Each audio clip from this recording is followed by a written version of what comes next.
Let's get this train rolling. Let's do this, yeah. Oh. Let's call her upon it. Yeah. Let's start by going around and introducing ourselves. Okay. I am Sam, first, last week's host, this week's guest. Last week's host on the unreleased podcast. Yet to be heard podcast. Unlisted. Okay. Is it where you said that? Me? Yeah. I'm Matt. I'm no longer a fan of baked beans. Whoa. Yeah. Hot take. I'm Kenzie, long-time guest, one-time host, and it's not today. That's actually a pretty good intro. Yeah, it was. She kind of took mine. I was going to say, my name is Vance. First time, long time, you know. Long time listener, first time host. I have a sudden acquired taste for baked beans, weirdly enough. Oh, It's like you stole Past the curse. Yeah. oh, that's unfortunate. So today we are talking about something that's pretty prominent in our lives. Electronic I surveillance. thought you were going to say baked beans. Oh, that too.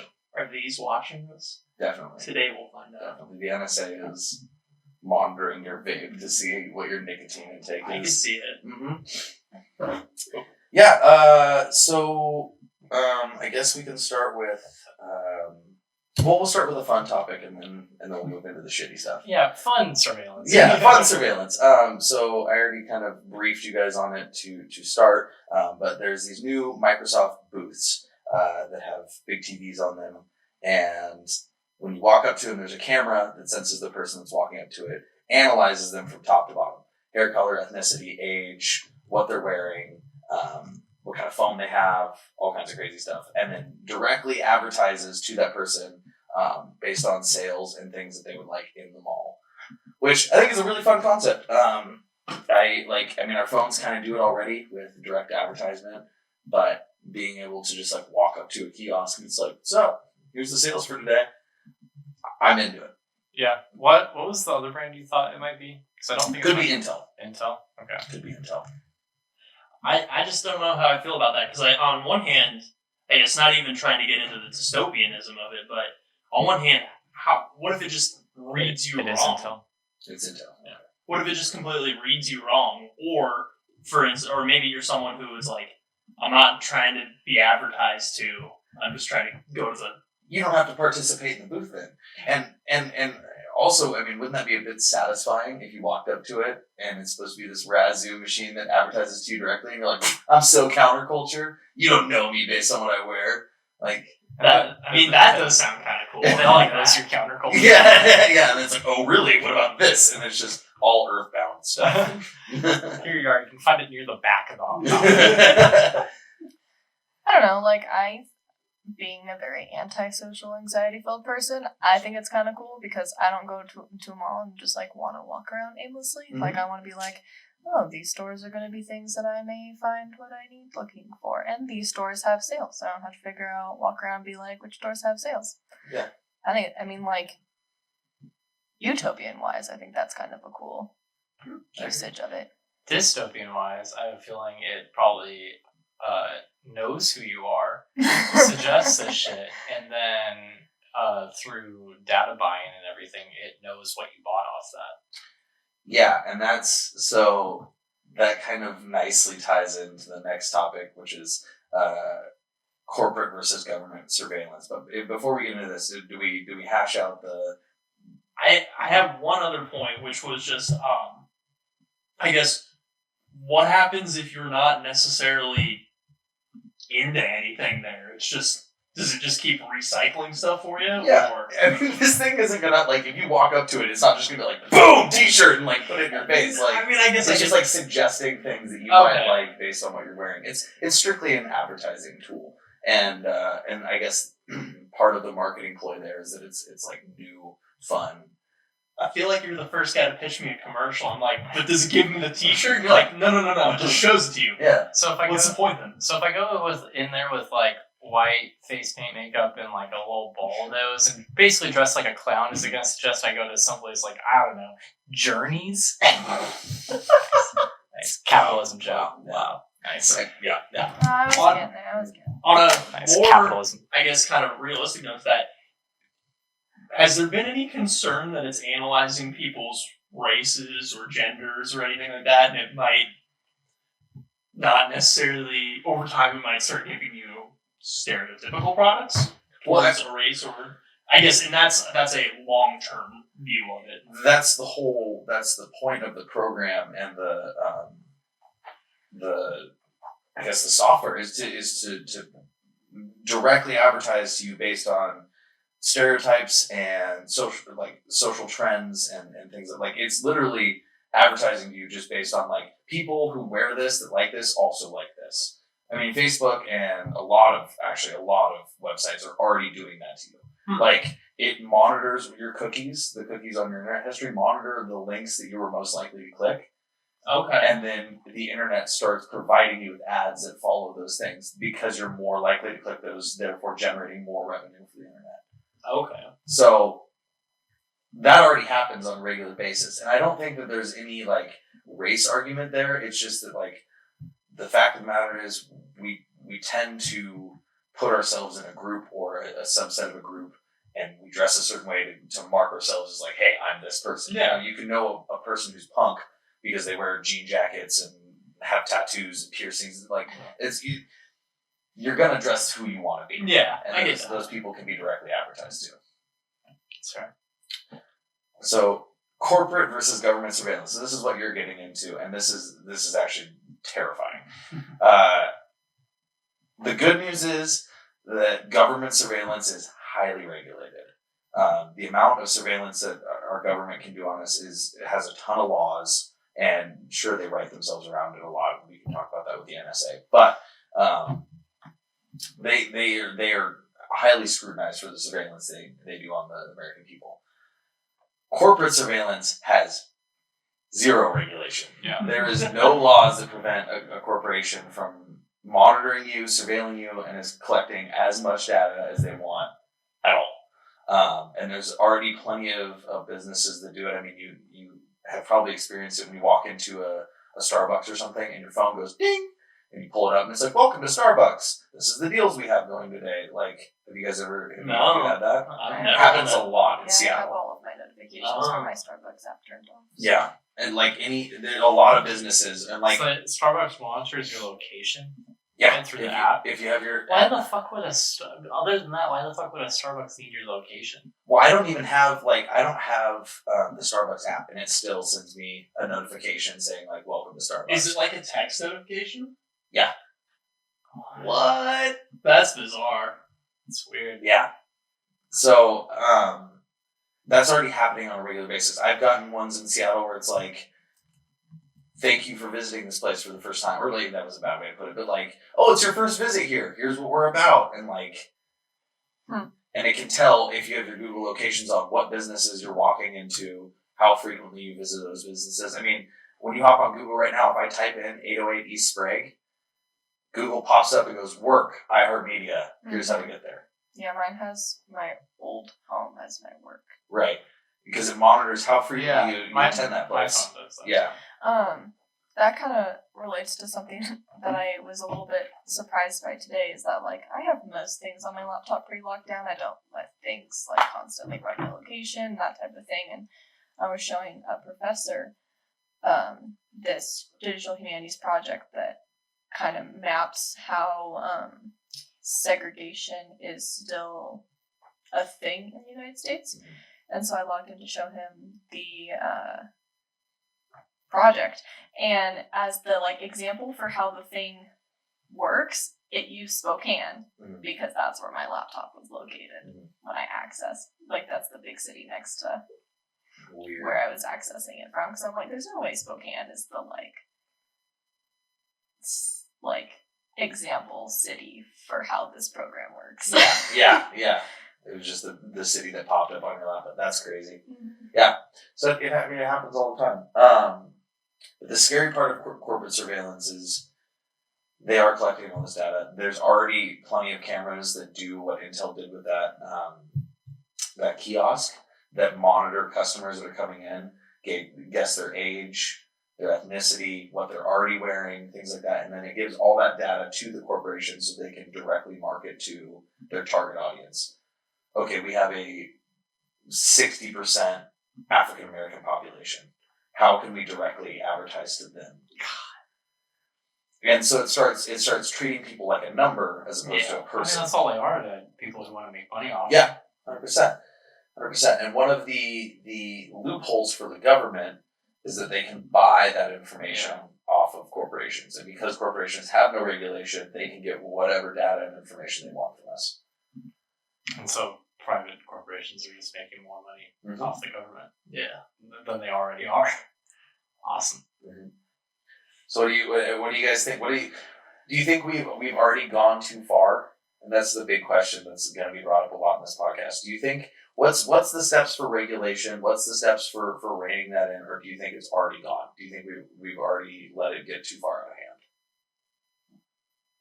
I personally would say, for my comfort, it's too far. The idea at its core, I think, could be adapted to something in a very utilitarian means. So it's like, you could find out things about yourself using this technology. I think it is inherently corrupted by the fact that the government and the media are using it, or not the media, the corporations are using it to basically gain a leg up on you. Mm-hmm. I think if it were given to you as a person to do what you wanted with, it would be a cool thing, but not now. Yeah. I think the part that I've thought about this type of technology for a long time, since like cyberpunk shit has like started being more modern and guessing what the future is going to be like since like the 2010s, and it's gotten it kind of accurate. That my biggest problem is like I don't consent to like being profiled by cameras and everything, and that someone's making money off me and me not like really ever knowing when that's happening. That fucks me up. Yeah. That's the big word for this topic is consent. Yeah. We as the population of the world have willingly given up our privacy to the internet, to any sort of electronic surveillance, because it happened way faster than we could understand. Yeah. We're catching up to it now. Like it's already out. It's still moving. Yeah, and it's still moving way faster than what we can keep up with. And we didn't say yes. Yeah. It just happened. Yeah, I mean, laws can't obviously keep up with that without slow government moves. You can't make laws fast enough to keep up with the newest technology and stuff everyone agrees on with those laws. Mm-hmm. That it's essentially the Wild West of surveillance marketing. Well, and like one person that like may have like an abusive past and want to stay as like insignificant as possible is gonna vote or like want stricter surveillance laws than someone who's like, I don't give a shit, advertise to me all you want, you know? Yeah. I wonder if you could find a balance where it's like, maybe the balance is like, it truly is the Wild West.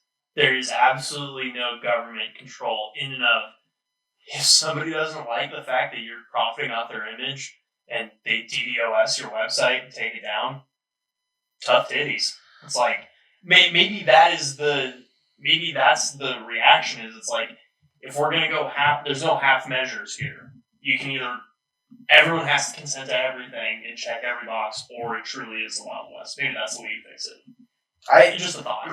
One of the solutions that was raised when I was taking this class was that your phone is constantly communicating with every wireless device out there right now. Yeah. And a lot of other Bluetooth devices and things like that, it's constantly talking to those devices. So it wouldn't be hard to have some sort of security measure in your phone that says, hey, this person has not consented to electronic surveillance. They prefer not to be surveilled. And it just tells the wireless signal, like, nope, you don't get data from this person. And just makes them essentially blind to the camera or the advertisements or what have you. I mean, even in a perfect world, you'd have that enabled, and it would just be like a thing where it's like, yeah, he has it on, but like we don't have to obey that. Yeah, and he would never know. Yeah, so and I think that would alleviate, because like a lot of people, I actually appreciate the direct advertisement and marketing that I get sometimes. There's a lot of stuff that pops up on my Facebook feed, my Instagram feed, whatever, and I'm like, oh shit, that's pretty cool. Like, yeah, I'll take a look at it. Like, I'll see how much that is to buy. And it's because the internet knows what I'm interested in, and it nailed it. And it gave me exactly what I wanted to buy. And I don't mind that. That doesn't bother me so much. But being used as a data point and a number, for some reason, that bugs me more. And yeah, it's because you become dehumanized. Yeah. Like to yourself. As soon as you become like the commodity for the corporation, that's when you're like, oh, I'm not human. I'm literally just money to them. Yeah. Well, and that's, the entirety of the internet is we are the product of the internet. Yeah. We are. And it's always been that way. Ever since the internet was invented, it was for government use, and then it was for corporate use. Yeah. And then other stuff kind of appeared in between that people liked. Even like MySpace, I'm sure it was collecting data on people, and people love MySpace. Yeah. So I guess ultimately, is the internet the beast that we can't live without but should kill? It's like, because that's what it seems like it ties back to. It's just this technology that we created so fast that it's like we don't even understand. Should we even be using it then? I think we're too far past not using it. I think Well, so much. like to a certain extent, like how the internet outside of that component is incredibly useful, especially like we've been talking in our class a little about like archiving and preserving like the physical things onto the internet. Oh, like okay. that's super useful, you know, and like we use it now to store our photos instead of having to like print thousands of photos that we take and that type of thing. So like yeah, we should destroy it, but also like at what cost then do we lose too? That's true. Scientists are able to communicate at a level that they never were before, which is why we're making leaps and bounds in the science community. Even any scholar is Yeah. able to do that. Yeah. So I think that the internet isn't a evil. It's not inherently. No, I think that it's been being used for evil intent, but I don't think it's an innately evil thing. It's kind of like fire almost. Mm-hmm. Yeah. When Al Gore invented the internet, he didn't have evil in mind. Al Gore just wanted to say, hey, how's it going? I'm Al Gore. Mm-hmm. And then All this advice. do like a Reddit AMA real quick and then hop off. Yeah. 1998 or 1988. Yeah. I'm gonna make Reddit. Hey, bye. Vote for me 12 years from now. So, do you guys have any solutions? Do you?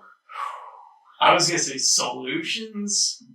No. Sam, last week's podcast, you might be inspired by a final one. Yeah, I was gonna say I have many solutions. Oh. I feel like I can point to the not in a joking way about that, but in this I feel like I can point to the problems, but it's like if you were to ask me how do I fix it, it's like hell if I know. Yeah. This is miles beyond me.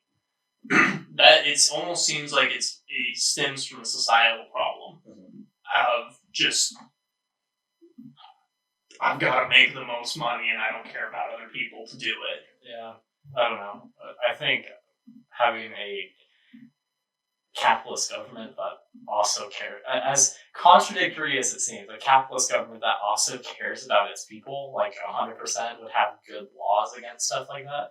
And there would be plenty of people that would not even bother turning settings off on their phone that would enable that stuff.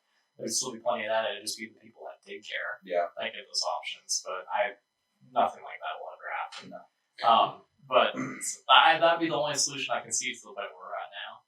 It's just gonna be something we probably have to live with, or we have a fucking revolution again, burn this motherfucker to the ground So do you guys care? Ultimately, do you give a shit? Yeah, I do. Yeah. But you're talking to 4 like-minded people. Also, I guarantee I could pull a couple of people that I know from work and stuff that would care. Yeah. And you even sound like you care a little bit, but not too much. No, yeah, I care about invasion of my privacy, but if I'm using the internet for shopping, and the advertise to me, that's what I'm using it for. I get that because like you said, there's a lot of stuff on Instagram and Facebook that pop up that's oh, that's interesting, I really like that. I wouldn't have known about that, but when it goes beyond that is when I start Where your profile. Yeah, exactly. Well, and when I start seeing ads and shit of things I just talked about, not that I searched or that I've bought before, but just that I've talked about amongst people pop up on ads and stuff, that's when I get concerned. Yeah. Then I'm alright, that I'm not okay with. Yeah, because it's listening in. Yeah. But if it's something that I've bought journals on Amazon who knows how many times, and so Facebook is going to advertise journals to me. Yeah. That's fine. Nice humble brag. I It's have for school. a side tangent here is that we have shit like Alexa and Google Home, or like my parents have an Alexa, and it is the dumbest thing I've ever tried communicating with. And yet we have stuff that like has facial recognition and can like guess people's age and everything, and does it pretty accurately. And then you have an Alexa where it's like, Alexa, play this song. And she goes, sorry, never heard of it. Or like, Alexa, play Margaritaville. And she's like, here's Slipknot. And you're like, what? No. Like, Alexa's just saving you from Jimmy Butt at that point. Yeah. So it's just like, yeah, I think that some of these AIs that roll out for like home use, like, they're guaranteed to be listening to you and everything, but that they're also really dumbed down so the public can be like, yeah, no, our AI technology is real bad. Like, Yeah, I was gonna say that's what I think it is. I think it's like let's throw them a bone here, folks. Let's make them think the AIs are dumb. Yeah. I don't know. That every time I've talked to Alexa, I'm like, I know you're not this stupid. Yeah. I don't know. Alexa has a whole like different that's a whole topic in itself. Alexa and like the Google stuff is just because like we're not even bringing up like home surveillance. Yeah. That type of stuff. Yeah. No, I didn't write any of that in, But we don't have to. yeah, I mean it's pretty That's pretty cut and dried. Yeah. Anyone who owns Google Home or Alexa pretty much knows. like when you walk upstairs in the middle of the night, the blue light's just circling. Yeah. Like, oh shit, what the fuck are you listening to? So kind of around that, that like constant fear of being watched and like being listened to, we'll dive a little bit into panopticons and workplace surveillance because I think I was really interested in this when you mentioned it. Yeah. So to kind of quickly cover what a panopticon is, it's an architectural design for a prison where there's a guard tower in the center with 3 or 4 guards in it, and then that tower is surrounded by all the cells. And the purpose of that design is to essentially give the prisoners fear of not knowing when they're being watched. They can see the tower, but they can't see into the tower or who's watching them or when they're being watched. So it's self-regulation. They don't know when they're being watched, so they're just good all the time because Big Brother could be watching. Yeah. And that's becoming really prevalent in the workplace. It's panopticonical, I think is the word, mentality, where you, especially with call centers. A call center is a great example. They monitor how many calls you're getting out an hour, how quickly your calls take, what you're saying on the calls, all this different stuff. And you were on your A game 24/7 because you're worried that they're listening right now. I ran into this with my previous job. They had cameras all over the shop, in the back of the house, where like people wouldn't necessarily break in or steal anything, but they wanted to watch all of their employees. And it took one phone call because I had been standing around for 2 minutes talking to somebody. My owner calls me on my cell phone and goes, "Hi, do you need something to do? Because you need to stop standing around." While he's at his home. While he's at his home. He was watching the cameras, and I happened to be standing around. And from that point on, I busted my ass every single day, nonstop, because I was worried I was being watched. We had those at 2 Minute Shop as well. We had a camera that looked back into the cab and one that looked out the front. So if you were smoking, vaping, talking on your phone, texting, I got in trouble for eating a sandwich once in my truck while I was driving. And pretty much anything that was like deemed not cool, they had a link to it, and they would show you it on the TV in the lobby. They could pull up any camera in any of our trucks and show us what was going on at that moment. Wow. And it was just like, cool, great. Yeah. So I've got 2 experiences. So my previous job, I was part of the customer service team. So like our managers were always there when we were working, just because like they were the ones that could bypass a lot of our stuff with the sales and everything that we didn't have access to. But on their computer screen, they could see which person was on a call, how long they had been on that call, how many emails they had done that day. And like we had to meet a quota of emails every day. Like if you didn't meet your emails, you didn't get to go home.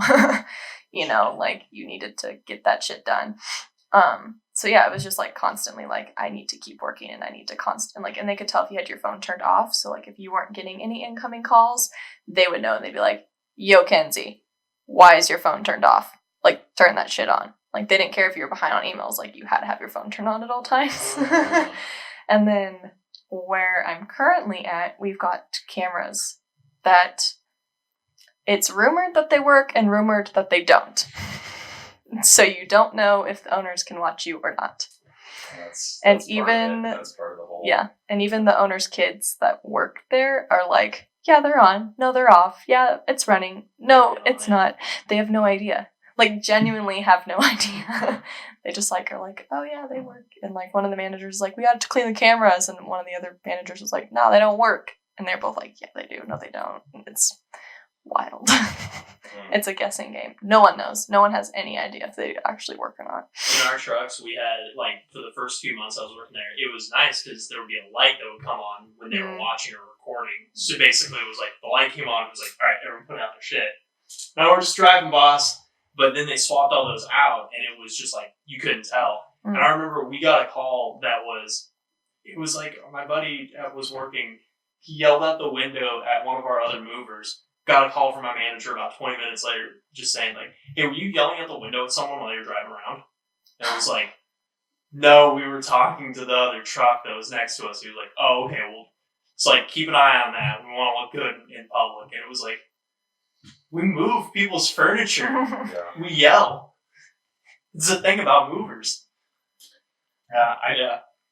I've never had any experience with that. The one time I think it was closest was I was taking a test for an online course, and I had to do an online proctor, and so had to turn on the webcam on my computer And do the test while they. Yeah. And I dropped out of the course because I was like, I'm not allowing the school or any other private corporation that wants to monitor me to have access to watch me do something in my own fucking house. If you want me to do a proctored test, I'll go out to campus and do it. Yeah. Yeah, but I'm like, I'm not like filming for my own. Which that's interesting because like they're doing that to try and allow students to not have to come on campus if they're taking an online course. But at the same time, like that's a huge, like I don't want you staring in. Like I'm gonna be taking this quiz in my PJs in bed. Like I'm not gonna be like letting you view into my bedroom. That's freaking creepy. Yeah, I was in my underwear and I was like, okay, so I'm just dropping the course. Like, yeah. The flip side of this though, the devil's advocate point of view is that it does increase work productivity. Yeah, but like At what cost? at what cost? At what cost? But it protects your employees in some instances. Yeah, That's true. It does. but like cameras in a break room. What's the point of that? Well, right. Yeah. That I mean, the CMG example was unfortunate because our break room was our main work area. Like we didn't have. It was like one big back room. That was our space. Gotcha. But yeah, it increases work productivity. It does protect your employees in some instances. Say while you were driving the truck, you got in an accident. Yeah. And you didn't have cameras. And you're just a kid. And some old guy blames the whole thing on you, comes up with this whole story. There's no witnesses. Who are they going to believe? The elder or some kid? Yeah, no. Trying to protect his job. So it's kind of a catch-22 because it's like in some cases it does help. And as a generation, and I'll fully put my hand up on this one, we have a problem with being on our phones and dorking around and I see it more out of people 30 and up, honestly. everybody. But like people text me while driving and shit. I always see like boomers doing that shit. Okay. I mean, yeah, I agree. I don't think it's just our generation, but I also don't think it's just the older generation. I think we're all equally pretty bad at being on our phones, whether it's at work driving or like even if you're just like switching a playlist or like checking to see who messaged you. You're still using your phone.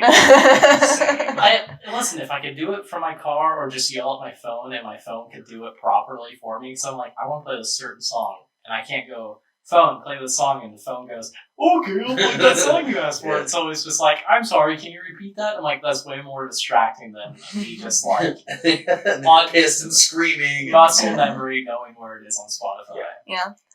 But not that I've ever done this for legal reasons, but have you ever gotten to the point where you're technical driving where it's just like you know how to spell certain words just without even looking, you just know the not muscle on memory? You know? my touch screen, but I used to when I had like an actual keyboard. I've noticed it when it's just like simple words like "Hey, what's up?" or like "Okay, sounds good." It's like I can do that all while not looking. And I'll look down. I was like, "Whoa, that is a coherent sentence." I'm just challenged with typing in general because I have really like wide thumbs. So like iPhone keyboard and like touchscreen keyboards are really hard for me in general. I Toe thumbs. Yeah, I misspell things just while looking at the screen, so I'm an outlier on that one. I say this, but like that's why swipe text is nice. Oh, But yeah, For texting and driving, swipe text. honestly, Yeah. that's the only reason why that was ever. Yeah. I don't know. Did you guys see the thing? And this is really, really off track a little bit, but did you see the video or like news report on the girl that was driving and videotaping on Snapchat and got in a wreck and killed her sister? Yeah, like that's insane to me. Yeah, she was doing it's a 110 club where you have to record yourself doing 110 and you jump your car off this hill and it landed and she lost control and killed her sister. Yeah. And it's all on recording because she was recording it for the thing. We live in a society. Can I get a link? It might take me a hot minute, Morbidly but curious. Yeah, I mean, I feel bad for her sister, but Yeah. that chick is straight dumb. Yeah. Mhm. Like, high school kids, like, you were in a class with the kids who did, like, the Ponderosa jump Mhm. and killed the two girls. You remember that? Yeah. Mhm. Like, The Ponderosa jump. So there's I think that was the year after you graduated. it was my sophomore year, so y'all's junior year, so No, your senior year. okay, that's true. Yeah, so there's this spot that no longer exists because after the accident they flattened it, but in the Ponderosa neighborhood on Bates, there used to be this there's like this hill, and there used to be like kind of a straight-ish stretch of road, and there was a bump in it that if you went fast enough you could catch air on, and it was the same type of thing. He went too fast, lost control, and slammed the car into a tree, and the two girls that were on the passenger side died. Oh my Mm-hmm.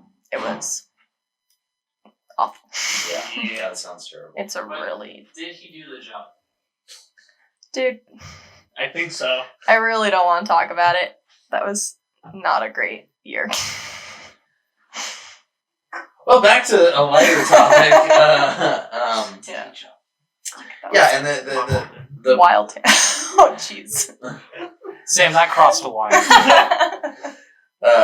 Traffic light? like two lines. Like a double yellow. Oh, okay. God.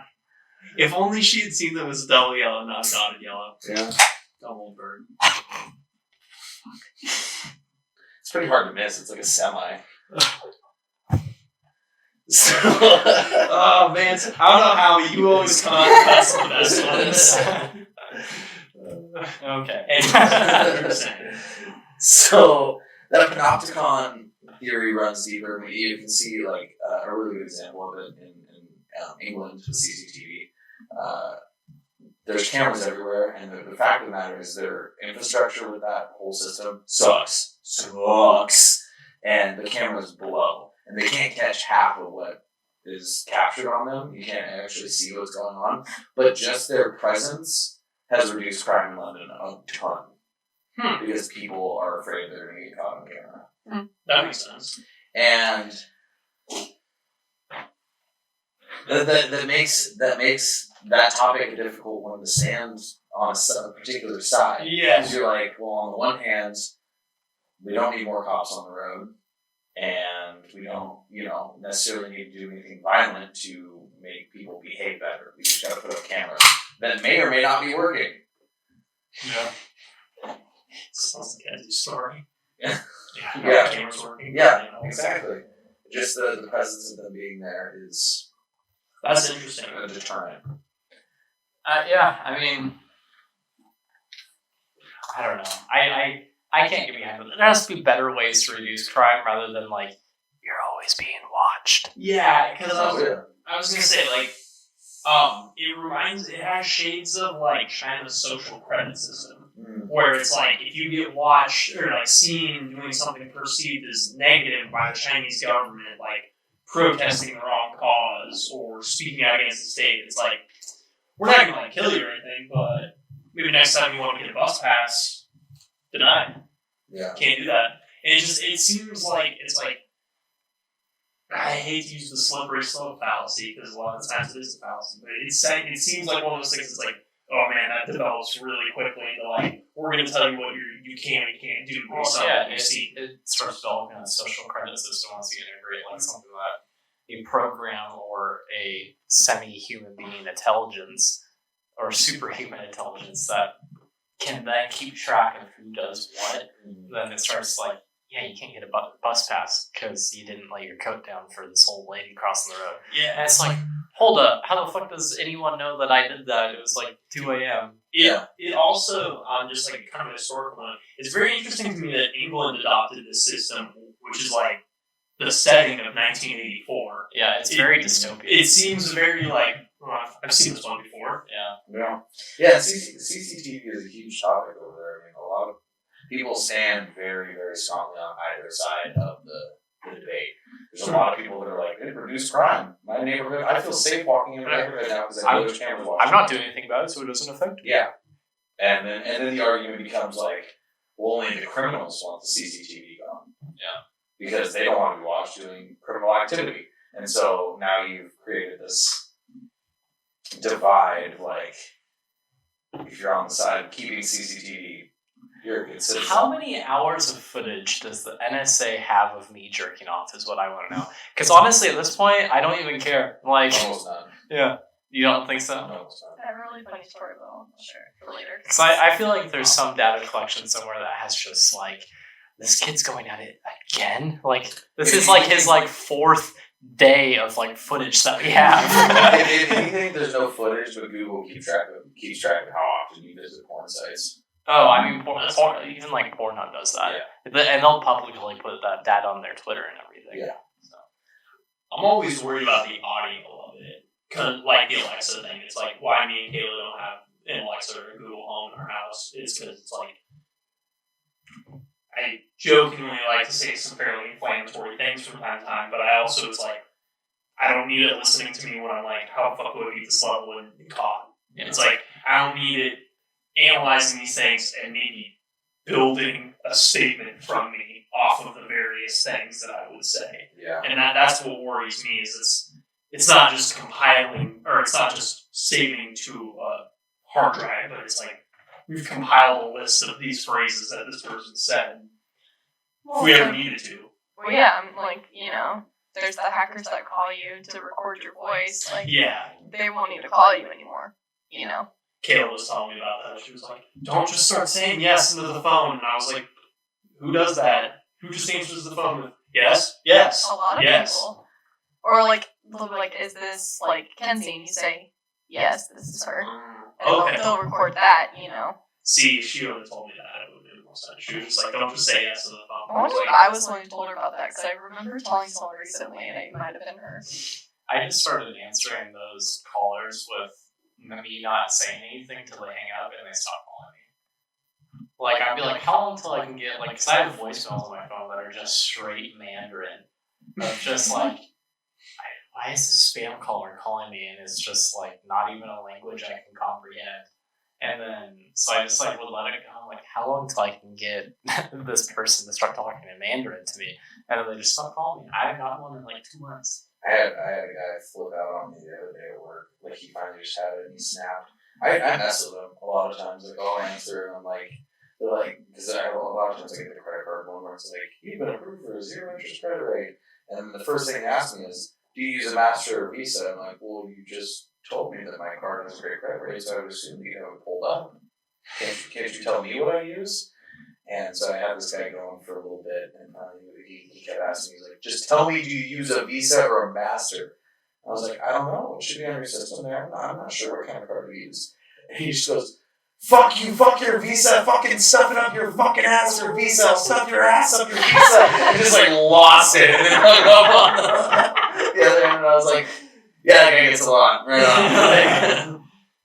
Yeah, shit, someone did that at work the other day. It was, I guess there's like an Apple spam call going around. If you own an Apple product, like, they sold you information. So, like, spam callers will start asking you about stuff with your Apple card, and some guy did that. And it was a new guy at work, and he took like 20 minutes out of his shift, new guy, to do this. I was like, I respect this man. And because we don't have cameras in the branch. Well, I mean we do, but we only use it if someone like is like pulling a gun on us, which I mean is basically happened before. Anyway, so he's talking to this dude for like 20 minutes, and he's just like doing the dumb thing like you did, and he's like, "How about you stop trying to steal my fucking money?" And then just like hung up. I was like, "That's the best you had?" Yeah. After 20 minutes of goading this man, The best you had. How about you stop trying to steal my money? Like, yeah, that's like, you're not cut out for comedy. no, there's fun ways to do it. My cousin Whitney used to do it all the time. Sorry, we're getting off topic here. But my cousin Whitney used to do it all the time, and he would do like stuff like, they would call and he'd be like, "No, but this is private investigator so and so. We're investigating a murder. How'd you know this person?" And they'd be like, "Oh, I'm just calling for." And he's like, "How did you get this number?" And just like freak out on them.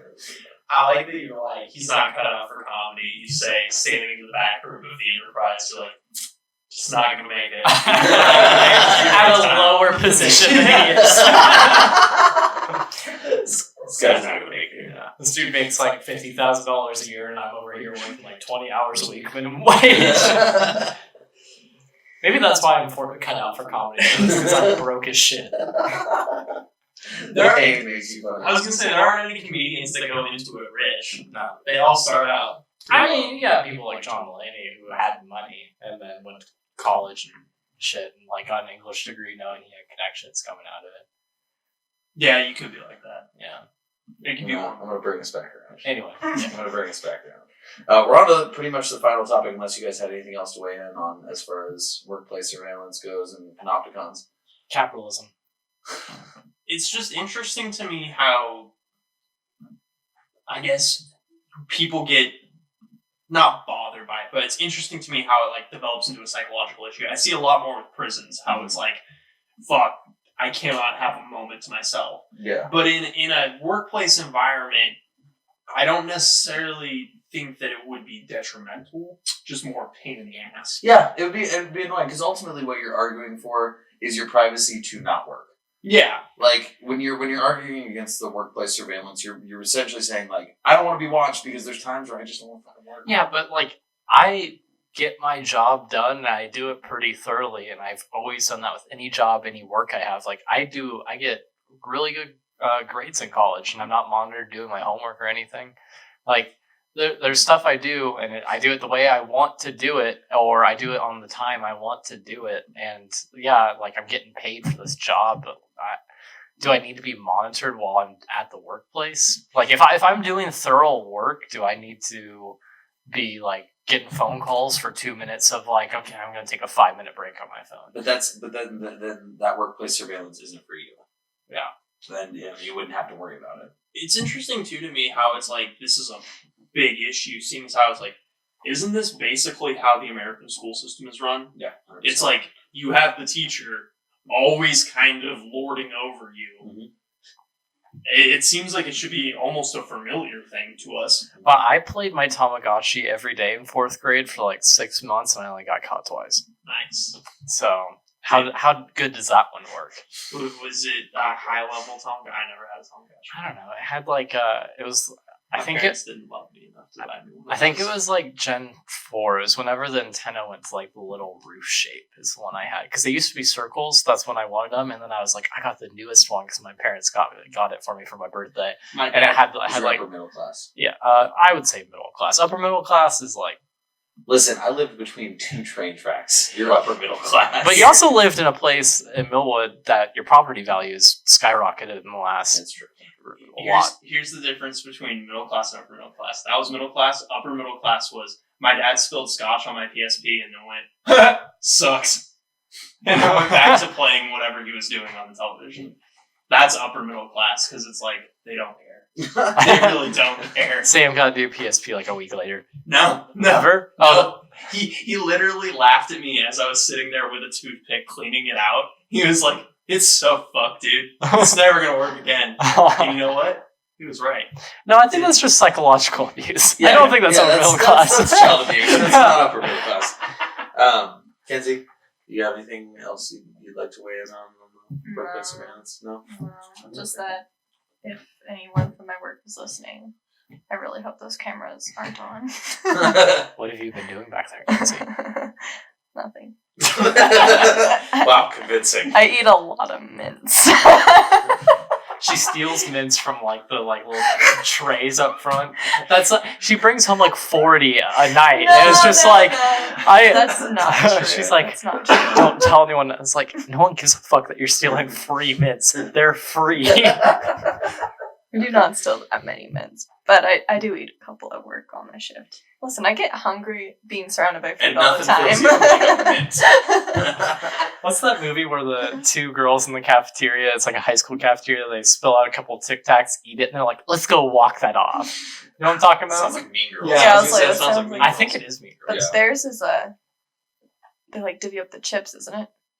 No, Maybe it's Tic they Tacs. literally like. But there's Doesn't one she where get they, a mustard packet and an almond? Isn't that the... Oh, I don't know. I think they might just do random different things that make fun of the fact that they eat nothing. Yeah. The movie I'm talking about, they each get their lunch trays, they pay for their lunches, dump it in the garbage can, pull out Tic Tacs, like spill it like they're gonna like be like, I need to get my breath fresh, and they're like, let's go walk off our calorie.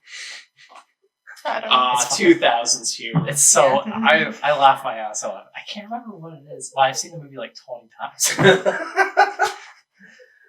Must have been a good one. And it's not Mean Girls. No, it's I would hope. But Mean Girls is great. I have seen Mean Girls 20 times. Yeah, that's a pretty funny movie. Yeah. The very first time I watched that movie, no shit, I was spooning with Cameron in a hotel in Seattle. There is no BS to any of that statement at all. We 100% diverged.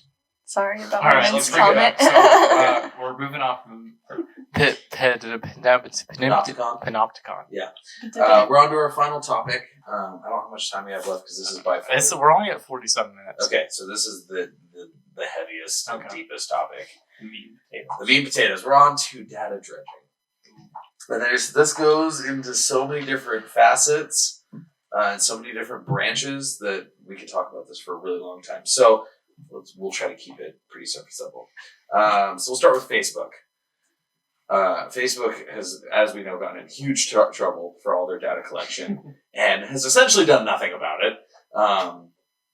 Every time they try to get Mark Zuckerberg for it, he just slithers his way through it somehow and gets out on the other side. Returns It's fine. to the sewers. Yeah, dude, just goes back under his rock. I wonder how. Sorry. Have you ever seen the Black Mirror episode, the newest season, where the dude is like holding an employee hostage and the guy's at like a 7-day retreat? Oh, yeah. God, that's such a good episode. That does remind me of Mark Zuckerberg. Oh, that's who his, it's supposed to be. His inflated sense of ego. You know what I'm talking about? Have you watched Black Mirror? Mhm. Okay. I was gonna say, I mean, it seems like one of those things that having like $4 billion really helps in that situation. It's a lot more than $4 billion. Is it? Yeah. Mark Zuckerberg is stupid loaded. Okay, I can look up his note. I was gonna say, do you think he's in the contender for like richest man now? No, because Jeff Bezos. Jeff Bezos and 71.8 billion yeah, is his net worth. Just go, because I'm going to go on about how $1 million is 3 weeks, $1 billion is like 22 years. Yeah. If you put $1 a second, Yeah. like so, just keep going. Otherwise, that's going to make Their you mad. country's GDP is smaller than that. Dude, it Holy blows my shit. mind. yeah. But then Jeff Bezos is 112.8 billion. Yeah. So So God's Oh. dead. to put that in perspective. Yeah, isn't Bill Gates like 108 or something? He was 106 and then Elon Musk is 22 Yeah. billion. Is 122 billion? No, just 22. Oh. Interesting. Yeah, Elon Musk is not that wealthy. No. He's just a smart guy. Anyway, well, he is wealthy. $22 Yeah. billion, Vance. He's not Jeff Bezos. You will never see a fraction, like 100th of that money in your life. That's true. Thanks, Matt. Yeah. Thanks for finally reality I'm check. saying that 90% of people in their lifetime will never. 99.9% of people. That's the 0.1% of the 1%. Oh, there's people's names you don't know that are stupid rich too. Yeah, but not $77 billion rich. Maybe. I promise. Rothschilds. Yeah, that's a family, not a person. Person. We can go into Deutsches S too. Do you want to go into Deutsches Bank? No. Yeah. Person. Okay, Fair. data dredging. Data dredging. So Facebook. I was watching. I believe it was a Congress hearing about Facebook's data collection, and more on a grander scale, just the internet's data collection. And Right. the guy that was talking to the Congress made a point about how Facebook at this point knows more about you than you know about yourself. Based on the things you click, the things you look at, the things you're interested in, it could tell you if you're gay before you're willing to accept it. Oh yeah, observes your subconscious. Continue on. But I was going to say, I've heard ones about that, about pregnancy, Mm-hmm. where it's like people, like, they haven't confirmed via a pregnancy test, but it's like they're starting to exhibit symptoms, so they start doing research, and then it's basically like they start getting targeted ads for like Pampers and stuff before they've even confirmed that.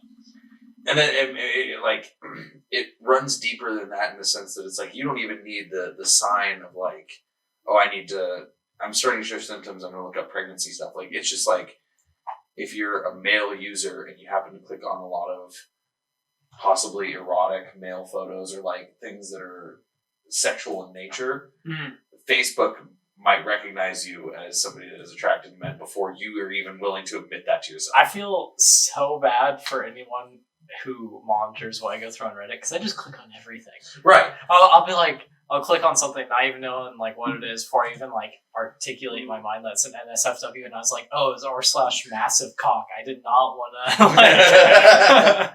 I was like, I see enough dick in my lifetime, but like I don't need to be looking at it on Reddit. But I still haven't learned. I still haven't learned. Yeah.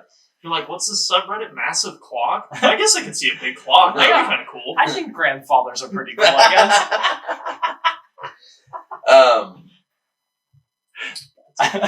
Yeah, and Facebook gives the tools to the corporations to, down to crazy specific things, advertise to you. And I know this because I've been involved in Facebook advertising, and I've been on business Facebook and kind of use that platform. And it's terrifying. You can literally say, like, I want to advertise to people in this 25-mile radius that are white, between the ages of 17 and 22. They're interested in finance, investment, and wealth management. They have this kind of income every year. They have these kind of friends. They have, like, you can get that specific. Jeez. And I think that's for the public, but like any business can access those settings. Mm-hmm. Okay, continue. Yeah, and what the big Facebook advertisers that make millions of dollars are doing now is instead they send out a survey based on things that you might be interested in. So they make a survey and they advertise to a huge area. So like we'll make it's a penny per click survey because these advertisements cost money based on how many clicks they get. So you make a very generic survey that gets people to interact with it. Based on how they interact, you can have an email filtration system. So if they interact negatively with the survey, they fill it out, they don't like it, they don't like the product, whatever, you dump them. If they act positively with the survey, you keep them on a list, and then you can go back into business Facebook, put that list of emails into a box, and it sends your advertisement directly to that person. I think that gives far too much power to a corporation. But like you were saying earlier, though, it's like that's exactly the type of advertising you like for businesses. I do, but I think the ability to narrow it down to such a That's like really specific stuff that they're getting access to. Yeah, getting access to. And I think what scares me about that is not necessarily that I'm getting advertised to like that. It's that puts the power in the hands of people that already have tons of money. Yeah. If you have the finances to do that kind of advertising, now you're just getting more tools to be more effective at advertising. And it doesn't give space in what's supposed to be a free market to small businesses, smaller groups, things like that, because you can't dump the millions of dollars in advertisement might cost you to advertise to that specific person. I think the more specific you get with your advertisement, the more expensive the ad is. So like the more parameters you add, and like the smaller the more narrow the window gets for the people you're advertising to, it's more expensive per click. Holy shit! Yeah. Okay. Interesting. Kind of forgot what I was going to say. I'm so sorry. No, I'm you're so all good. sorry. No, I you're didn't good. interrupt you. You're all I just good, thought I dude. should- Hands like this. No, you're totally fine, mate. Yeah, that's stupid. But like, yeah, it's essentially making the rich more rich. Yeah. I remember what I was going to say now.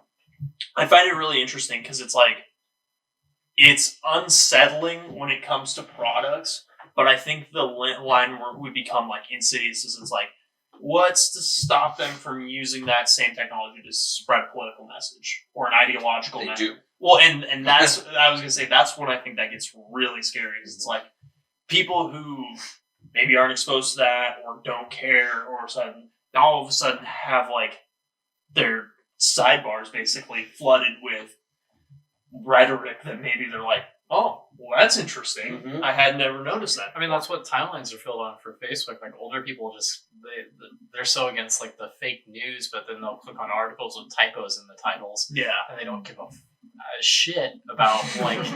Wow, that was a real nice change. Yeah, I don't care anymore. Okay, boomer.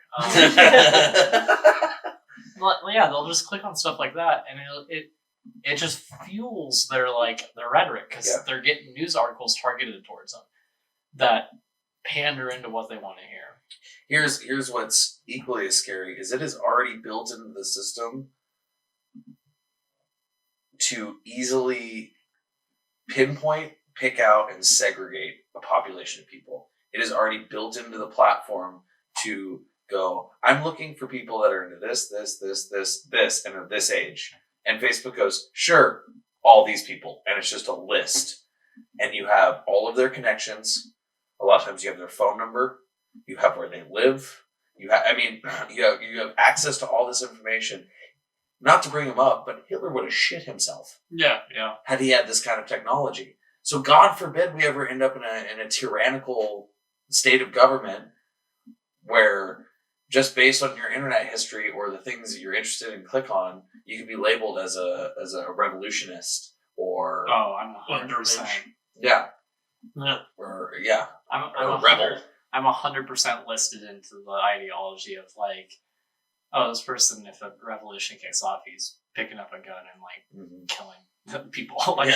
Like that's 100% where I'm listed in any of this ideology listed in that because I search for shit like this past couple of days I've been doing research on white supremacy groups in the Pacific Northwest, and in other tabs I've had open, I've had like Southern Poverty Law Center that has the like list of hate groups.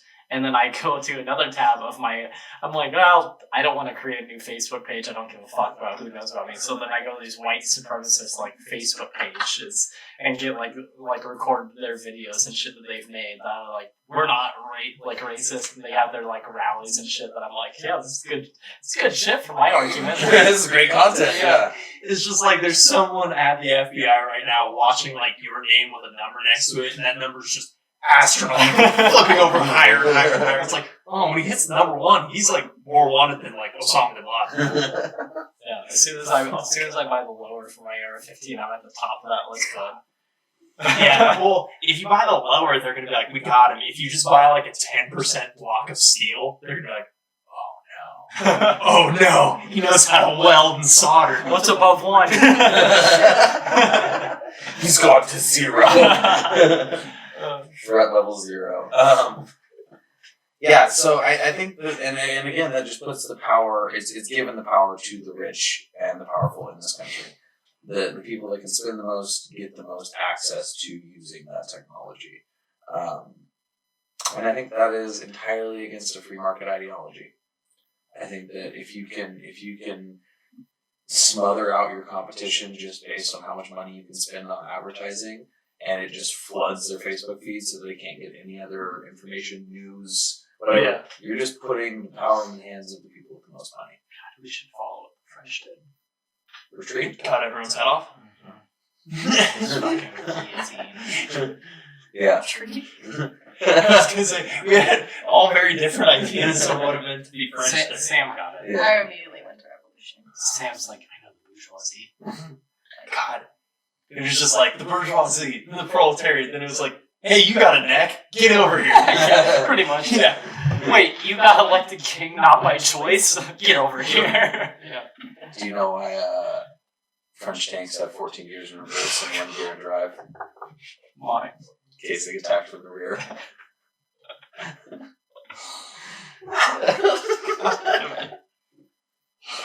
I can feel Mr. Barry's like, get it, like through the ages Yeah. coming down on me right now. Oh man, Fuck. Mr. Barry. Moving right along. So, is there anything else we wanted to weigh in on Facebook and just like the data dredging that they do and how specific they are able to categorize you? I don't know. Yeah, we should move on before I get more violently socialist. Cool. Makes me want to delete all of the persons that I have. Yeah, seriously. Yeah. Like, I like Instagram because it allows me a platform to share my art, but at the same time, like, Facebook owns this, and I know they're just collecting shit on it. Oh yeah. The NSA. This is what we're on to now. The NSA. You're gonna make them out to be good guys a little bit. They're not good guys. They're not good guys. They're not nearly as effective at their job as they hoped to be. Even worse, they're incompetent evil. It's like Night Owl 1. Exactly. When I was originally doing the data dredging on it, or with the NSA research, and you can double check me on this because it's been a while since I've read the statistic, but I think it was something like in the first couple of years that it was enacted. Oh, sorry. Night Owl 2 was the one that couldn't get boners. I'm sorry. I messed that one up. I was thinking about it. I was like, wait, we didn't ever hear about the old guy getting boners. Anyway, continue. The NSA collected some like 100 million phone and email correspondence between American citizens and other countries and things like that. And by doing that over the course of, it was 5 years, they caught 6 terrorists. Yeah, sounds about right. Yeah. And so what they're doing, it's not that effective. And chances are, like, whatever you're concerned about the monitoring, you don't need to worry about. It's just a big data. I hate to be a dick, but like, thinking about it now is like, they only caught 6 people out of 100 million messages. Yeah. But how many lives did catching those 6 people save, you know? I was gonna say, I mean, if it's something like they managed to catch like a subway bomber, okay, that's a little bit more credit. But if it's also something where it's like, we caught 6 guys who were on their way to the Al Qaeda training camp. They were all 19 and they were learning like to do push-ups. It's like, cool. Yeah, that is wow. I don't know. I hate doing that, but like, I am weirdly and bending over backwards a little bit to my ideals, thankful that lives potentially got saved because of that. Yeah. Because like, yeah, that's a lot of data collection, but like, 6 people could have saved 1,000 lives. Yeah. I don't know. I guess I'm thinking about this from the government's point of view as much as you can. I have to wonder, it's like, why the fuck do they keep... They have to be funding these people for some reason. Because if they're only catching 6 people in 5 years out of 100 million, that's a pretty bad return rate. On top of the fact that once the American people find out about this, they're going to start suing you because that's a breach of your 4th Amendment. They can't. Why? The NSA is literally written out of the law. Oh, Yeah, so I listened to the whole Edward Snowden podcast with Joe Rogan the other day, and he talks about this whole situation and how they did this. And this is really what's scary. It's not what the NSA is doing, it's what they were able to get away with after doing it. So the NSA developed this surveillance program to help catch terrorists. So I say. Yeah. Pre 9/11. This is pre 9/11. You did a great job at it. Mm-hmm. It's fantastic. For real. Yeah.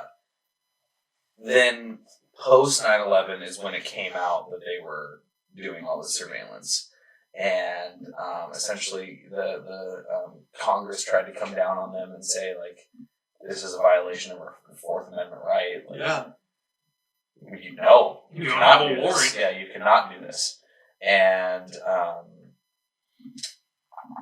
they got lucky in that right around that time, there was a case, and I can't remember the name of the case. Essentially what happened was this man was stalking a woman and kept calling her, like, on her home phone. So the police went to AT&T, tracked his number to the man, to his house, went to his house, arrested him, yada, yada, yada. There was this whole court case about how that violated his Fourth Amendment rights because they didn't have any warrant to go get the phone records and then subsequently find his house. The big argument there was, look, we used that technology to catch a heinous person. We used that technology. We don't need a warrant if we know that he's the son of a bitch that's calling her and harassing her. That's some excellent case law you're setting there, Judge. Thank you for that. Sincerely, the future. And here's what's the best, is the jury went, no, you're right. Yeah. That totally makes sense. He's a bad guy. Yeah. He should be in jail. And so... Are we in the Minority Report right now? Basically. Essentially, it got written into the law that the NSA only is allowed to surveil potential criminals. Whoever they are. Yeah, so that what that created was, I can't remember what they're called. I think they're called red words or something. How many red balls do you think they get a day? Lore to Minority Report, red balls are the ones that come out of the tubes, and they're crimes out of passion. God damn it.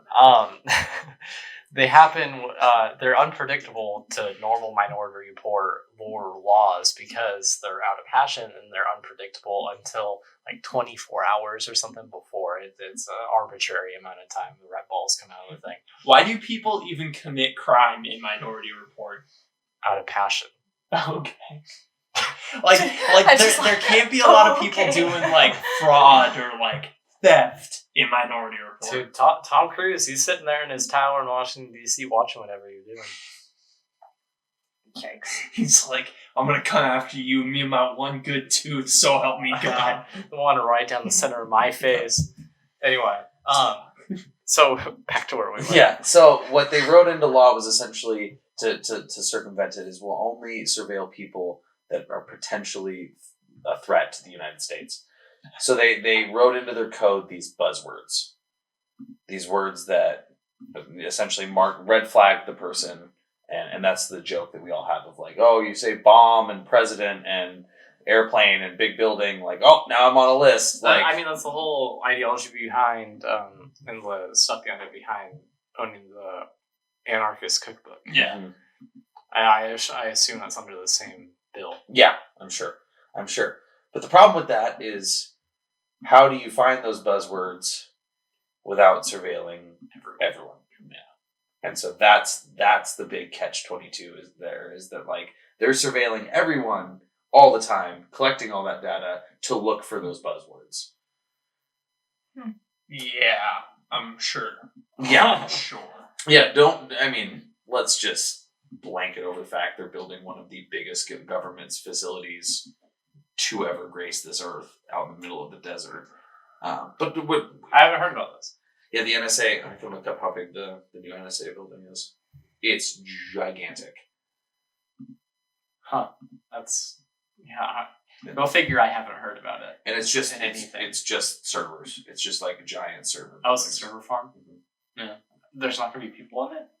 Oh, there'll be people. Like, doing like, I don't know. They probably have like AI technology for surveying mass public now at this point, I would assume. They don't need 100 people being like, I'm doing 10 people at once and they're all bad people. Yeah, so it's the Utah Data Center, and it is give me exact coordinates. 1.5 million square feet. Whoa! Fuck. That's miles. Yeah, it cost $3 billion to make. Jesus. Honestly, not that much money. Not as much as I thought it was going to be. Yeah, I mean, that's cheaper than our football stadium. $3 billion. Oh, billion. We could buy 3 fucking stealth bombers, and we spend it on this dumb shit. Yeah, a 1.5 million square foot Our new Surveillance. football fields.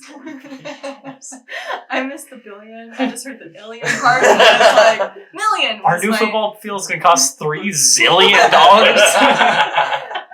No, I heard 3, and then I heard million, not billion. Yeah, I mean, in the grand scheme of things, out of like the $21 trillion budget the Pentagon has, It's not that much.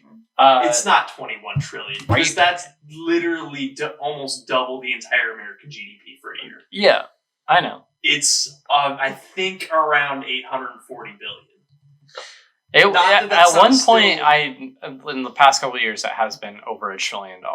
That doesn't surprise me, but I was going to say, I think right now it's in the upper 800 to 900 billions.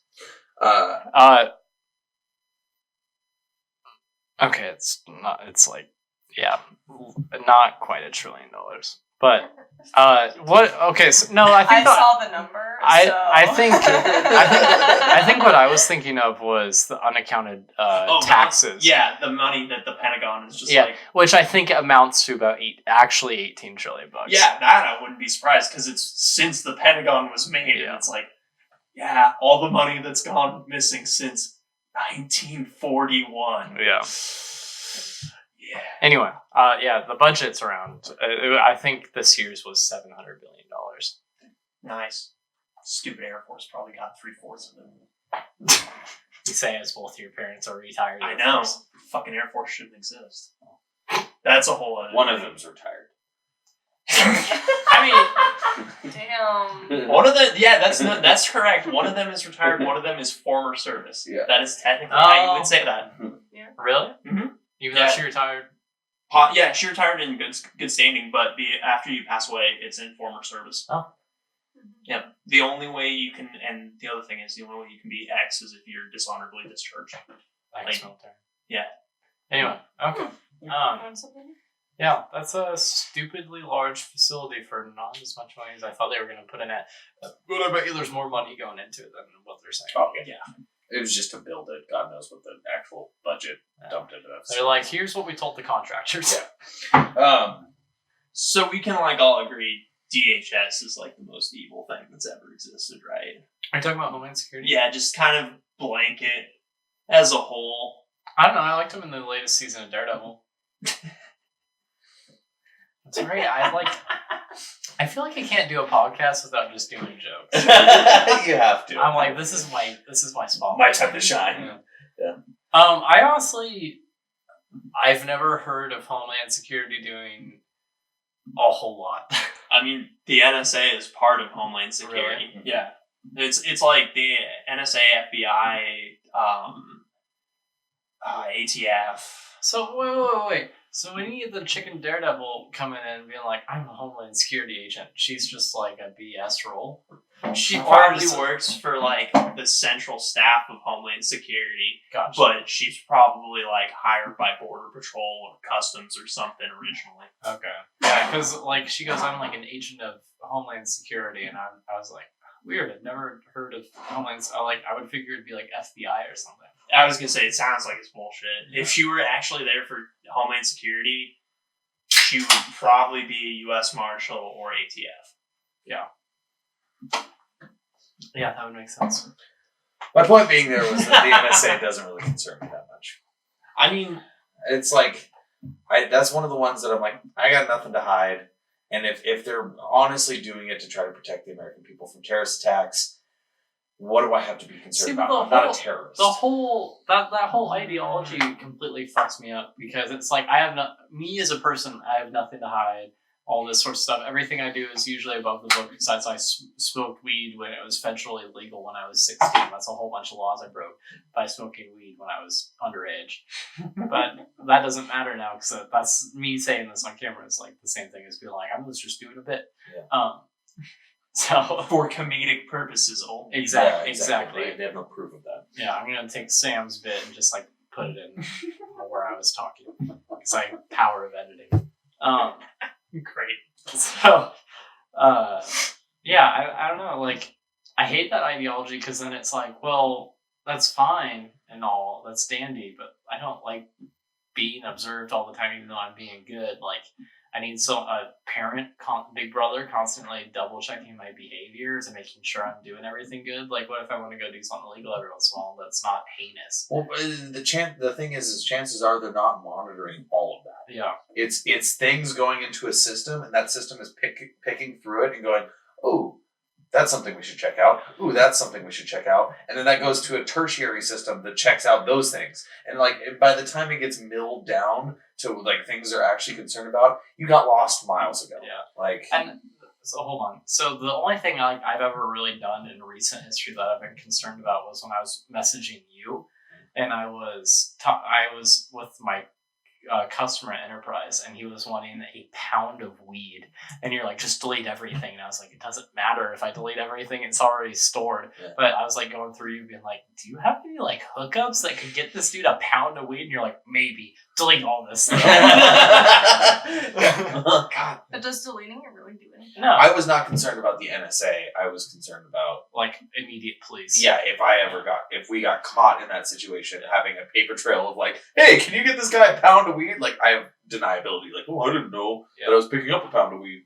Yeah. Like, I got a story on the podcast, so Okay. not that I would ever drug deal. I've never drug dealt in my life. Yeah, Sam, I have like questions for you, but I don't want to like do it over the podcast. So. Hold on. Finish your whatever you were doing to make sure you're clean. Oh, I've never drug dealt. I've never touched pot in my life. This is all for comedic purposes. I can also vouch for that. That's 2 out of 4 people here that can vouch for Vance never touching I weed. can honestly say that in the 2 years that I've known Vance, I've never seen him touch weed. I've been to church with everyone at this table. Yeah, in the 45 years I've known Vance, never once. Not one time. This is a good It's Christian. a long podcast. 56 years. Dude, 7 years feels like a couple minutes, honestly. Truly. Let's round this bad boy out, shall we? I So mean, we got- we're only an hour 17. I mean, if you don't want to end it so soon, Well, I'm not done. We're going to do the last topic and then call it. That was the last topic? Well, that was. It's just the last data dredging Oh. aspect. Oh, So, okay. 23andMe. That's the big one. 23andMe. 23andMe. It doesn't matter now because I've been arrested, so I'm in the system. It's fine. But I tried my damnedest to stay out of it, especially with my DNA. Did they have your DNA? That's not a joke. That's a real question. In the courthouse? Yeah. Like blood or like spit? No. Sperm? They were, what can I say? It was a double DUI, public indecency charge. I don't really know what you call that.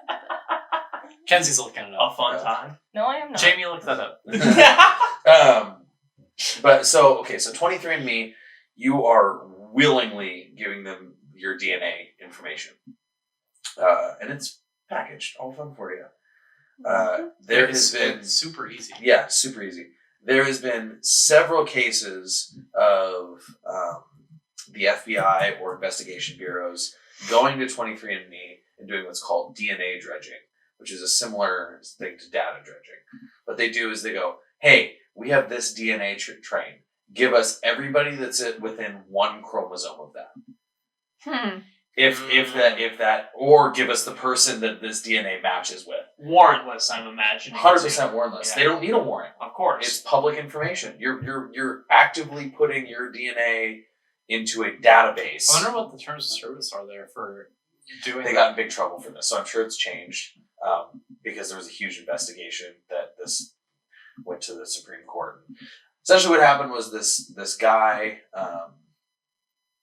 murdered somebody at a convenience store. They couldn't find him, and his DNA wasn't in their files. So they went to 23andMe or one of the other DNA companies, I don't remember which one it was, said, hey, give us everybody that's either a match to this or within one DNA mark from that, because that'll mark family. They went to this guy's house, knocked on his door, said, hey, we need you to come down to the police station with us to give us a DNA sample. You're a suspect in a murder.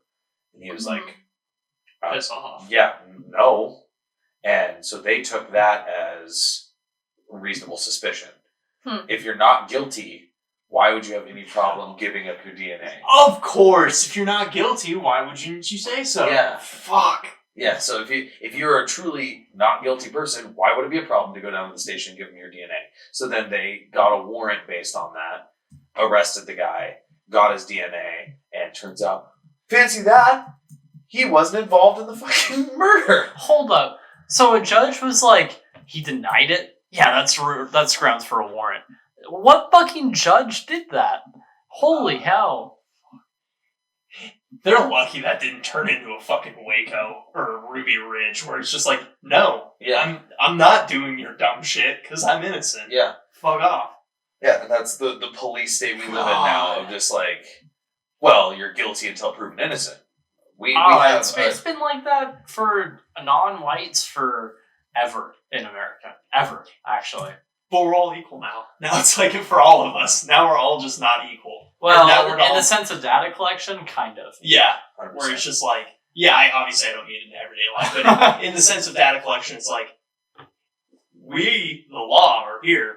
All the rest of you are down here. Yeah. I mean, I still think there's a hierarchy down here, though. It's still below them. Yeah, no, but it's always been. Holy, okay, never mind. I was about to go off. Anyway. Yeah. So I misspoke on that story a little bit. They didn't go to the guy's house that it matched with his DNA. Yeah. Because that would be stupid. They had that person. They don't need his DNA again. They went to his dad's house. Oh, okay. They got his son's DNA, and it was within one chromosome of another person in his family, and so they went to his dad's house and was like, "Hey, we need your DNA because we have a DNA that." And it turned out not being the right guy. Right. Yeah. Yeah, I'm going to incriminate my son. Yeah. Well, his son wasn't incriminated. That's the thing. So they got this DNA from a crime scene. If the dad were to give up his DNA, is what I'm saying. It's just like, so you want DNA to match it with someone else in my family? Yeah, I'm going to... They're trying to find a match. Oh. So they went to 23andMe, found everybody that was within one chromosome, and then went to their family members. Yeah. Because their family members would have the matching DNA to the crime. Does that make sense? Yeah.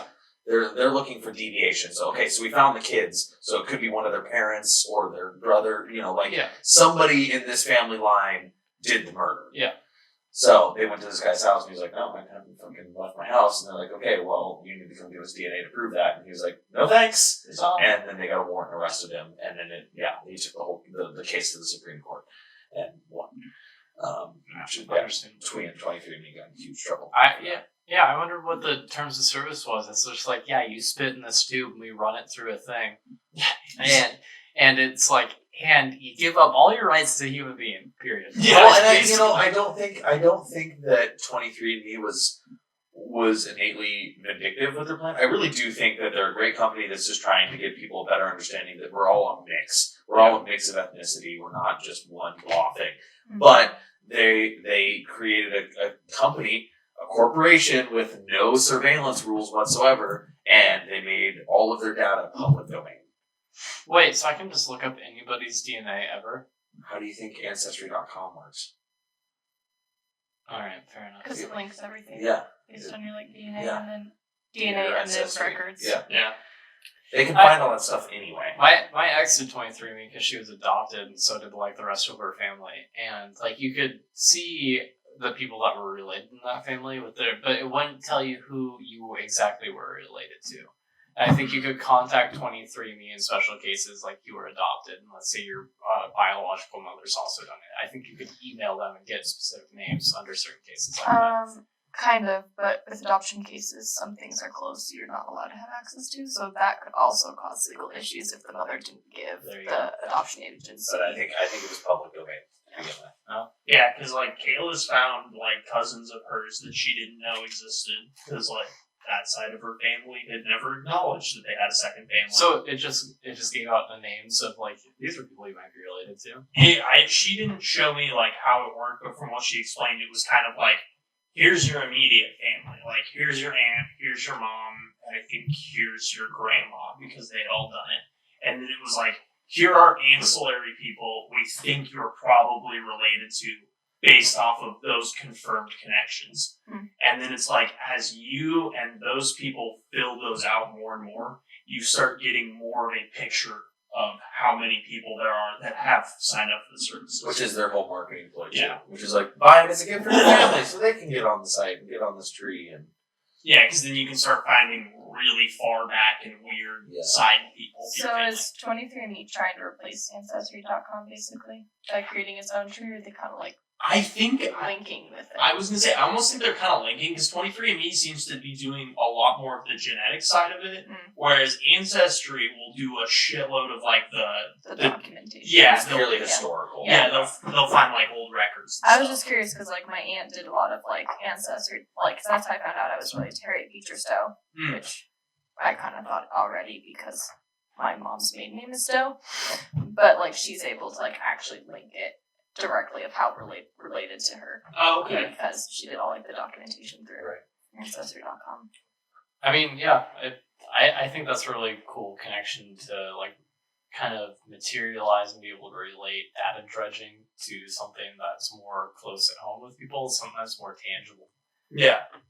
Like that's the type of shit that data dredging can lead to it already has very easily. Yeah. But I mean, I think that is almost like a positive out of it. You get to learn so much more about your family. It's when it starts being used to like categorize you and analyze you as a human being, I think it becomes something else. The cynic in me, I don't know, believes that it kind of had the intentions of always kind of being like that. I guess, not disagreeing with you at all, I think in a perfect world, you might be able to use it for something positive rather than this, in a perfect world, you can use it for just finding out the history of people versus the history of people. Yeah, and I think at this point, based on that case, I think they have to get a warrant prior to just like showing up to people's houses and being like, "You're loosely related to whoever committed this murder."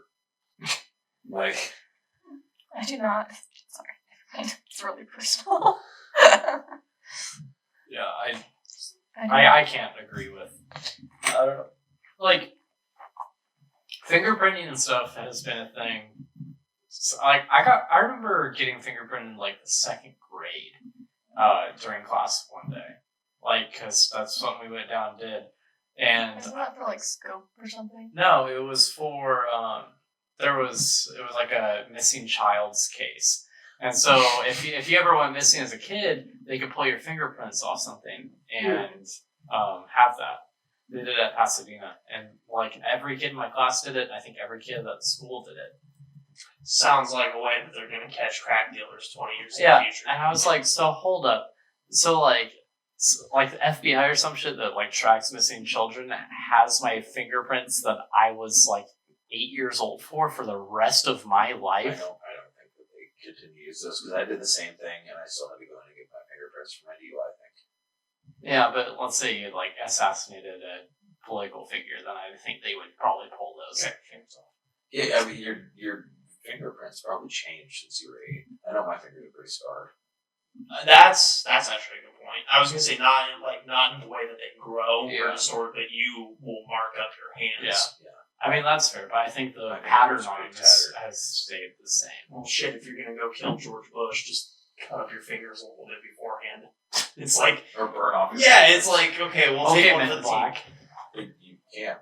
They do. Oh. A lot of like, special agents burn off their fingerprints. And it's not as fun as in Men in Black. Because it's just never... like, ooh! Yeah, I was gonna say, it's never with heat. It's like with acid, the way they do it. Yeah, it just like completely scars your fingertips. Yeah, it's Like like you have calluses for fingers. Awesome. Yeah. Fun. It would be a lot cooler if it was like in Men in Black. Like, oh, that would be fun. You never thought that scene looked fun? Like as a kid? I don't know. It seems to me always seemed really fun. He presses it on the scanner and he goes, presses it, and then like puts it up to his mouth and goes, ooh, that hurts. Oh. So hot. Tommy Lee Jones kissed my boo boo. We watched Men in Black 1 and 2 last night. Did you know we have Michael Jackson? I did. Because I watched it last night. The second one? The second one. No, I was going to say. He's just a cameo. Yeah. Yeah, it's like 15 seconds. Not even. Well, is there anything else we want to weigh on? Is there any culminating thoughts on this whole topic? How you guys Stay feeling? tuned for the post show where Matt talks about burning down the government and then reinstalling the socialist society that You're also just moving encourages yourself up that list, man. free rights of like owning guns and freedom of speech and Don't get me started on freedom of speech. I'm over the freedom Stay of speech tuned. today. Stay tuned for the post show where Sam tells you who should be loaded into a helicopter and thrown out. It's a fun podcast. anybody who It's the has government. more than like $1.2 billion, that's an arbitrary number, gets thrown out of that. Gets thrown out of the helicopter, but first they go up and then down. I think when you throw them out, they should have to throw the money with them. Oh, So that'd it's be like, fun. oh, you gotta catch it. Yeah, I think that's And however much you can catch before you hit the ground, you get to be buried with. yeah. We put their $1.2 billion in single dollar bills. If they're able to catch all of it before they hit the ground, they get to live. Okay. Ooh, I like that. Maybe if it's the guy we like. How do you save them before they hit the ground? It doesn't matter because it's not. A big net. A big net. Yeah, So we decide as they're falling through the sky. You ever seen the big net? You ever seen those helmets that are like airbags? So if like you fall off your bicycle, like an airbag deploys. Oh. But they don't work. That's a good idea. Yeah. Alternatively, you drop them with their money and also one of those hats that has a propeller on it. Oh, And it's like they have to catch it, put it on, start it, and then they just glide right down. Oh yeah, that's how this works. I was 6. I've I seen had one. cartoons. Yeah. Sam definitely did break his arm falling out of a tree trying to do that. Ever. Okay. No, I've got it. We drop them over water, so they'll live. Okay. I'm bearing with it. Not high enough to kill them. 50, Like, well, 70 feet. Yeah, 70 feet. 70 feet still like 70 feet. concrete. Anyway. We teach them how to dive properly. Lock your legs. Yeah. I got 1.2, but I don't think they can teach themselves diving Yeah. lessons. We also have Mythbusters to throw the hand. We have a professional diver follow them with a gun. If they don't get the money before they hit the water, pop! And that's it. Yeah. Ooh, I like that. But does the diver get any of the money that All they of it. catch? Yeah, all that they can catch, yeah. That seems fair. That reminds me of an idea I had when I was like 7 years old, and I learned what the like planes that picked up water did. And I was like, oh, you could like do this in like a scuba suit in there, and you could airdrop into the fire to fight the That fire. happened. Yeah, I know, but it A wasn't man fun. died. Yeah, but Scuba diving, got scooped up by a firefighter helicopter and dumped over a fire in all of his scuba gear. No You know, shit. with a big oxygen tank strapped to his back. Just a bomb with a mask on. Like, no! Just like... How much money did he catch for his Okay, for real, so we just take some guillotines like the French used to do, and we just take this guillotines, and so we just take the billionaires, and we just fucking cut their heads off. look, Here's the there's spread of money. a lot of nice. Or just way- burn it. There's a lot of nice. Inflation's already bad enough. Yeah, but if we spread it amongst the entire population, that would literally boost our economy so much. Our economy is entirely based on spending. There's a lot of nice This is why lampposts. we need to increase In this. minimum wage. Wait, no, please don't. Yeah. Every time, We're gonna end this podcast and talk about why you need to increase minimum wage. Please don't. All right, guys. This was the podcast on electronic surveillance. Is anything on everything. Thank you guys for being here and talking with me about this. It was My name is Vance. Sammy. Matt? Kenzie. And we'll see you guys next week. Thank you for joining us. Thank you for showing up. First Okay, time, long time. okay, good. First time. Baked beans.